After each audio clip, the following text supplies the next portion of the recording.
সম্মানিত যাত্রীবৃন্দ, আমি বাংলাদেশ বিমানের ব্যবস্থাপনা পরিচালক শফিউল আজিম বলছি। আজকের দিনটি আপনাদের জন্য একটি বিশেষ দিন। আজ আপনাদের সাথে আছেন নগদের জনাব তানভীর মিশুক। তিনি আপনাদের জন্য কিছু সারপ্রাইজ নিয়ে এসছেন। স্বাগত জানাচ্ছি জনাব তানভীর মিশুককে। আসসালামু আলাইকুম সবাইকে। আমার সাথে আজকে দুইজন ন্যাশনাল হিরো আছে, যে হিরোরা ফিল করে যে আসলে আপনারাই মেইন হিরো। সো আমি সেই দুইজন ন্যাশনাল হিরোকে আমার এখানে আসার অনুরোধ করছি, তামিম ইকবাল এবং মুশফিকুর রহিম। Thank you. আসসালামু ভাই, কেমন আছেন আপনারা? ভালো আছেন সবাই? বাংলাদেশে যদি কেউ আসল হিরো হয়ে থাকে এটা হলেন আপনারা। সো আমার তরফ থেকে আমি এটাই বলবো যে আপনাদের জন্য যে যা করেছেন আপনারা বাংলাদেশের জন্য, ওইভাবেই সবসময় করতে থাকবেন, কারণ আপনারা যদি ভালো থাকেন বাংলাদেশ ভালো থাকবে। আর এটাই ভাই, আমি এর চেয়ে বেশি আর কিছু বলবো না। আসসালামু আলাইকুম।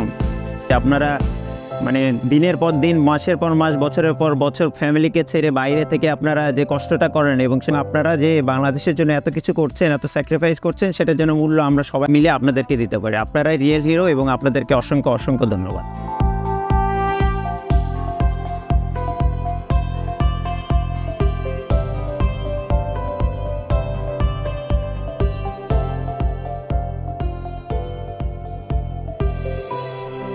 বিদায় দিয়েছি সব পরিবারের জন্য, সংসারের জন্য। মা বাবা রেখে গেছি, কিন্তু দুঃখের বিষয় কি দুঃখের বিষয়? মা রেখে যাওয়া বড় করে মারও হারাইছি, বাবারা আমি দেখিনি, দেখতে পারেন নাই? দেখতে পারিনি। আজকে আপনাদেরকে লাল গালিচা ফুল দিয়ে ক্রিকেটাররা মিলে করলো, কেমন লাগছে? সত্যি করে আলহামদুলিল্লাহ। আজকে যখন আমরা ওনাদের সাদরে আমন্ত্রণ জানাতে পেরেছি, এটার পার্ট হতে পেরে আমারও ভালো লাগে। থ্যাংক ইউ বিরাজ।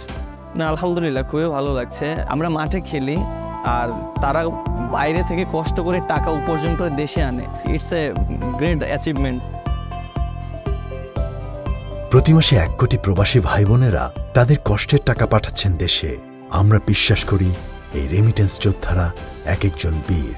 সকল রেমিটেন্স বীরদের জানাই স্যালুট।